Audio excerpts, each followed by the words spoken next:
भारतीय संविधान की विशेषता का छठा पॉइंट संसदीय संप्रभुता एवं न्यायिक सर्वोच्चता में समन्वय। संसद की संप्रभुता का नियम ब्रिटिश संसद से जुड़ा हुआ है, जबकि न्यायपालिका की सर्वोच्चता का सिद्धांत अमेरिका के हाई कोर्ट सुप्रीम कोर्ट से लिया गया है।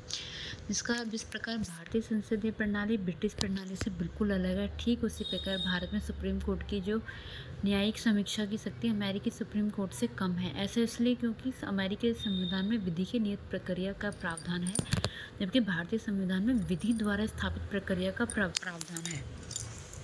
इसलिए भारतीय संविधान निर्माताओं ने ब्रिटेन की संसदीय संप्रभुता और अमेरिका की न्यायपालिका सर्वोच्चता के बीच उचित संतुलन बनाने को प्राथमिकता दी। एक और जहां सुप्रीम कोर्ट अपनी न्यायिक समीक्षा की शक्तियों के तहत संसदीय कानूनों को असंवैधानिक घोषित कर सकता है, तो वहीं दूसरी ओर संसद अपनी संवैधानिक शक्तियों के बल पर संविधान के बड़े भाग को संशोधित कर सकती है। 7वां पॉइंट, एकीकृत एवं स्वतंत्र न्यायपालिका। भारतीय संविधान एक ऐसी न्यायपालिका की स्थापना करता है जो अपने आप में एकीकृत होने के साथ साथ स्वतंत्र है।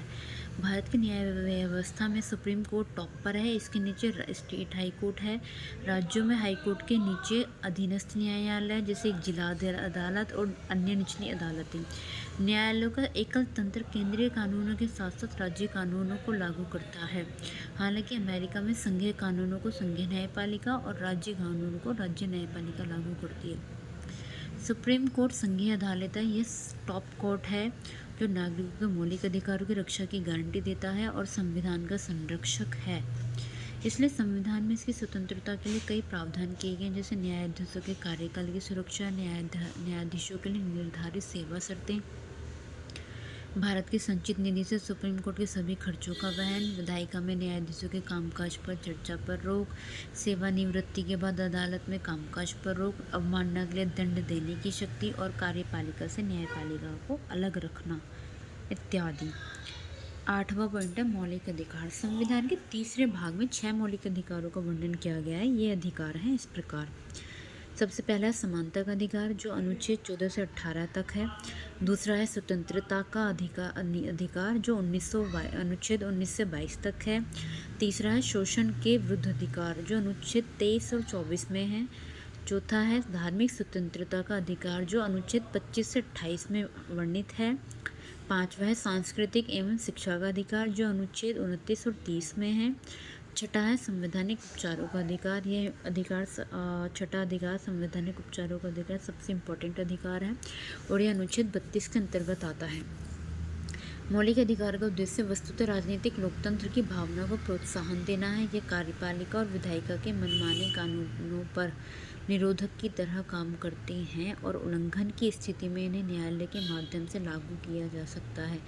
जिस व्यक्ति के मौलिक अधिकारों का हनन हुआ है वह सीधे सुप्रीम कोर्ट की शरण में जा सकता है, जो अधिकारों की रक्षा के लिए बंदी प्रत्यक्षीकरण, परमादेश, प्रतिषेध और अधिकार परीक्षा एवं उत्प्रेषण जैसे अभिलेख या रिट जारी कर सकता है। हालांकि मौलिक अधिकार कुछ सीमाओं के दायरे में आते हैं, लेकिन ये अपरिवर्तनीय भी नहीं है। संसद इन्हें संविधान संशोधन अधिनियम के माध्यम से समाप्त कर सकती है या इनमें कटौती भी कर सकती है। अनुच्छेद 20 और 21 द्वारा प्रदत्त अधिकारों को छोड़कर राष्ट्रीय आपातकाल के दौरान इन्हें स्थगित किया जा सकता है। राज्य के नीति निर्देशक सिद्धांत। डॉक्टर BR अम्बेडकर के अनुसार राज्य के नीति निर्देशक सिद्धांत भारतीय संविधान की अनूठी विशेषता है। इनका उल्लेख संविधान के चौथे भाग में किया गया है। इन्हें मोटे तौर पर 3 भागों में डिवाइड किया जा सकता है: सामाजिक सिद्धांत, गांधीवादी सिद्धांत और उदार बौद्धिक सिद्धांत। नीति निर्देशक तत्वों का कार्य सामाजिक एवं आर्थिक लोकतंत्र को बढ़ावा देना है। इनका उद्देश्य भारत में कल्याणकारी राज्य की स्थापना करना है। हालांकि मौलिक अधिकारों की तरह इन्हें कानून रूप में लागू नहीं किया जा सकता। संविधान में कहा गया है कि देश की शासन व्यवस्था में ये सिद्धांत मौलिक है और यह देश की जिम्मेदारी है कि वे कानून बनाते समय इन सिद्धांतों को अपनाए। इन्हें लागू करना राज्य का नैतिक कर्तव्य है, बट इनकी पृष्ठभूमि में वास्तविक शक्ति राजनीति या अर्थात जनमत। मिनर्वा मिल्स मामले में सुप्रीम कोर्ट ने कहा था कि भारतीय संविधान की नींव मौलिक अधिकारों नीति निर्देशक सिद्धांतों के संतुलन पर रखी गई है। भारतीय संविधान की 10वीं विशेषता है मौलिक कर्तव्य। मूल संविधान में मौलिक कर्तव्यों का उल्लेख नहीं किया गया है। इन्हें स्वर्ण सिंह समिति की सिफारिश के आधार पर 1976 के 42वें संविधान संशोधन के माध्यम से इंटरनल इमरजेंसी 1975 से 77 के दौरान शामिल किया गया था। 2002 के 86वें संविधान संशोधन ने एक और मौलिक कर्तव्यों को जोड़ा। संविधान के 4A पार्ट में एक मौलिक कर्तव्यों का जिक्र किया गया है, जिसमें केवल एक अनुच्छेद 51 क है।